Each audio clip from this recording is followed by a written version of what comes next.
राघव एक युवा वैज्ञानिक था जो समय यात्रा पर काम कर रहा था। उसका सपना था कि वह एक दिन समय में पीछे या आगे जा सके और इतिहास को देख सके।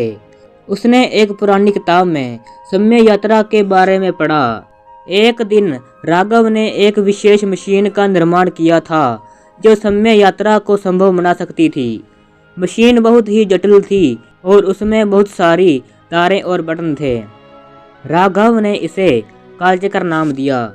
वह इस मशीन का परीक्षण करना चाहता था, लेकिन उसने सोचा कि पहले उसे एक छोटी सी यात्रा करनी चाहिए जिससे वह सुनिश्चित हो सके कि मशीन सही ढंग से काम कर रही है। राघव ने अपने लैब के अंदर कालचक्र को सक्रिय किया और एक बटन दबाया। अचानक सब कुछ घूमने लगा और एक तेज प्रकाश के बाद वह कहीं और था। जब उसने अपनी आंखें खोली तो वह अपने ही घर में था, लेकिन कुछ अलग महसूस हो रहा था। यह उसका घर था, लेकिन सब कुछ पुराना और जर्जर हो चुका था।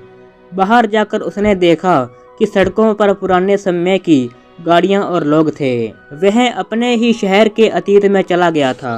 राघव ने कुछ समय उस समय में बिताया, यह देखने के लिए कि अतीत कैसा था। उसने देखा कि लोग कैसे जीते थे और वह क्या खाते थे। लेकिन जब उसने वापस लौटने की कोशिश की तो उसे एहसास हुआ कि मशीन काम नहीं कर रही। वह अतीत में फंसा हुआ था। राघव ने बहुत सारे उपाय आजमाए, लेकिन कुछ भी काम नहीं आया। वह अब उस समय के लोगों के साथ जीने लगा और धीरे धीरे उसने इस नए जीवन को स्वीकार कर लिया।